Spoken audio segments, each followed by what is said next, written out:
Dwi'n falch iawn o'ch cyfarch yn y gynhadledd rithiol hon dan amgylchiadau dyrys a rhyfedd. Dwi'n cofio atoch chi gyd yn colli cael eich cwmni, ond yn anfon dymuniadau gorau atoch chi a'ch teuluoedd. A dwi hefyd yn croesawu unrhyw un sydd yn mynychu'n cynhadledd ni am y tro cyntaf. Yn diolch i chi am eich diddordeb yn y blaid ac yn gobeithio y gewch chi'ch ysbrydoli wrth i ni edrych ymlaen at ddyddiau gwell ac at greu Cymru well. Mae gola ar ddiwedd pob twnnel. Mae twnnel Covid yn un hir a thywyll, ond fe gyrraeddwn ni y goleuni unwaith eto. Fe ddaw na gyfnod pan fyddwn ni ddim yn poeni am iechyd ein henwyliaid oedrannus a bregus, pan fydd yn pobl ifanc yn cael eu traed yn rhydd eto, pan fyddwn ni gyd yn cael cymdeithasu a chyd lawenhau yn ein diwylliant, pan fydd ein gweithwyr allweddol dan llai o straen a llai o ansicrwydd yn y byd gwaith. Mae Plaid Cymru yn rhan o'r goleuni ar ddiwedd y twnnel, yn rhan o'r gola fydd yn harwain ni at Gymru well. Mae'r cyfnod Covid wedi dangos unwaith eto pa mor heriol ydy bywyd i nifer fawr o deuluoedd ar draws Cymru. Mae'r ffaith nad ydyn ni'n gymdeithas gydradd wedi dod yn hollol amlwg i ni gyd. Rydyn ni di methu a llawn werthfawrogi rhan hanfodol o'n bywydau am ry hir, ond o'r diwedd, da ni yn curo dwylo dros ein gweithwyr iechyd a gofal.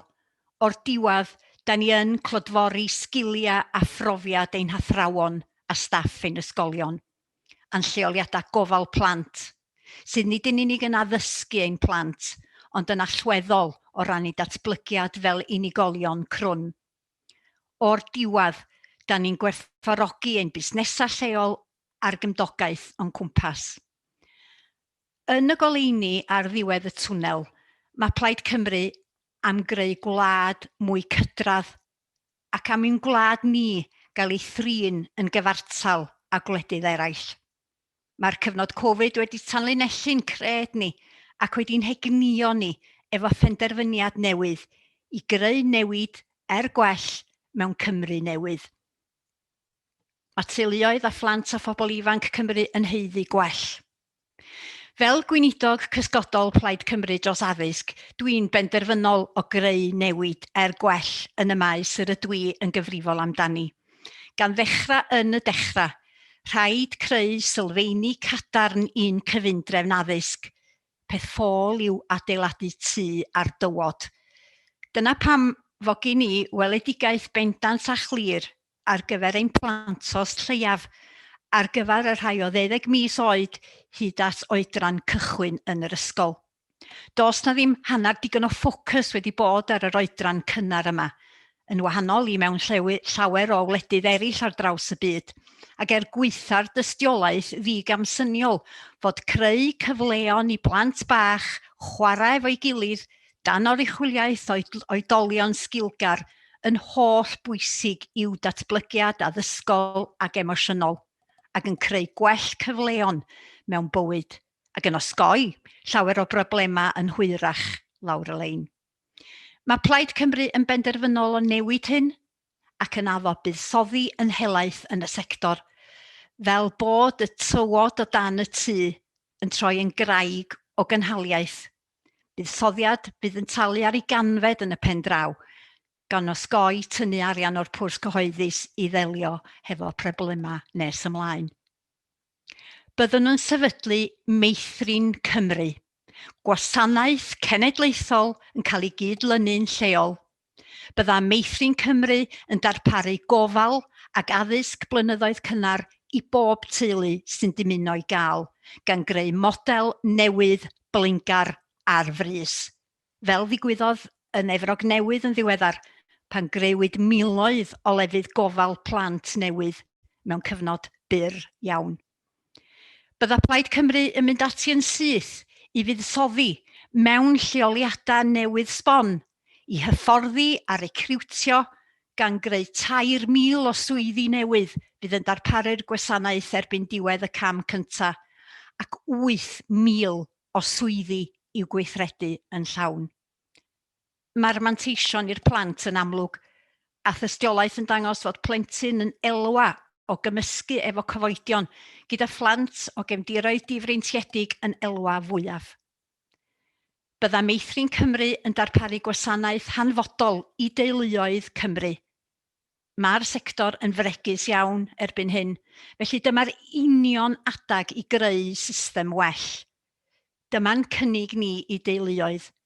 Gwasanaeth am ddim i blant o 1 oed hyd i bod yn dechrau'n ffurfiol yn yr ysgol. Dydy o ddim yn gwneud synnwyr fod rai pobl yn talu mwy am ofal plant bob mis nag yma nhw'n dalu am gael to uwch eu penna. Mi ddylia gofal ag addysg cynnar fod yn hawl i bob plentyn, ac fe fyddai'n galluogi mwy o bobl, merched yn enwedig, i fynd yn ôl i'r gwaith, sy'n dda i'r economi.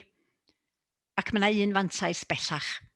Byddai Meithrin Cymru yn trochi plant bach Cymru yn yr iaith Gymraeg, yn ei paratoi i fod yn unigolion dwyieithog a'r holl fanteision ddaw yn sgil hynny. Mae'r cyfnod diweddar wedi dangos yn glir. Mae athrawon yn ysbrydoli plant ar lawr y dosbarth yw'r allwedd i addysg dda. Mae rhieni wedi gwneud gwaith gwych yn ceisio dysgu eu plant adra, ac mae athrawon wedi ceisio dysgu o bell, ond does na ddim byd i guro'r berthynas allweddol yna rhwng athro a chriw o gyfoedion yn darganfod y byd ac yn dysgu efo'i gilydd mewn dosbarth. Mi fydda Plaid Cymru yn rhoi amser i athrawon wneud eu priod waith, sef dysgu, gan ddod â mesura ger bron i sicrhau hynny. Mae llawer o athrawon yn croesawu'r rhyddid newydd ddaw gyda chyflwyno cwricwlwm newydd sbon yng Nghymru. O'i wreiddio'n iawn, mae ganddo fo botensial anfarth.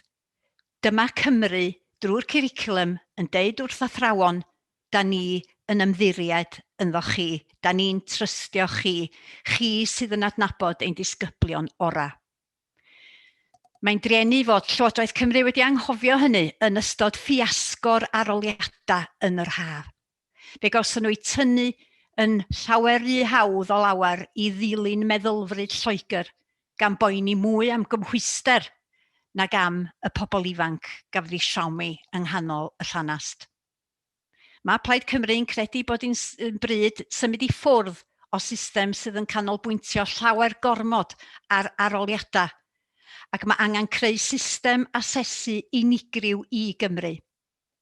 Da ni'n creu cwricwlwm arloesol, a rhaid i'r asesu gael ei chwildroi hefyd.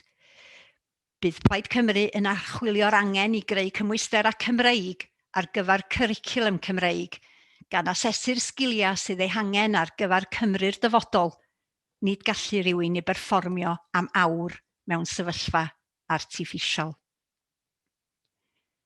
Cyn i ni ddod allan o dwnnel Covid, a chyn i'r goleuni ddychwelyd, mae angen i'r gweinidog addysg presennol roi sylw i rai materion ar frys. Mae rhaid sicrhau fod popeth yn ei le fel bod disgyblion yn parhau a'u haddysg o adra, os oes rhaid. Laptop i bawb, cysylltedd ban-deang i bawb, a ffrydio gwersi yn fyw ar-lein. Cyhoeddi rwan, na fydd aroliadau yr ha nesaf, a chreu ffordd arall o asesu mwyn osgoi ffiasgo lefel A arall. Rhaid rhoi stop i'r syniad o anfon arolygwyr estyn i ysgolion ddiwedd y mis, fydda ond yn ychwanegu at y pwysau. Mae angen i'r gweinidog wrando ar yr undebau sy'n bryderus am iechyd a diogelwch eu haelodau, ac mae angen symud ar frys at system brofi benodol ar gyfer y gymuned ysgol. Gwaddol y misoedd diwetha ydy'r neges glir bod yn rhaid i ni ail-ddysgu ein hunain am addysg. Ein plant a'n pobl ifanc fydd yn elwa mwyaf o'r Gymru annibynnol newydd. Mae'r pandemig wedi bod yn wers i ni gyd, yn wers annisgwl a disymwyth, ond yn un werthfawr ac yn un na ddylid i anghofio ar chwarae bach.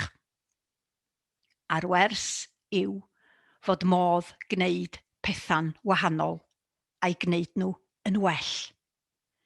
Y wers ydy fod ymddwyn yn garedig a gofalgar tuag at ein pobl ifanc mewn cyfnod o'r fath gythrwfl yn bwysicach na'r un cymhwyster. Ac yn wers fod dyletswydd ar bob un ohono ni i greu dyfodol mwy llywyrchus, goddefgar a chynaladwy i rhai fydd yn byw hiraf gyda gwaddol ein penderfyniadau ni heddiw. Gadewch i ni felly fuddsoddi yn ein hadnodd mwyaf gwerthfawr a gwneud yn siŵr y bydd y genhedlaeth nesaf yn ffynnu mewn Cymru rydd. Diolch yn fawr iawn.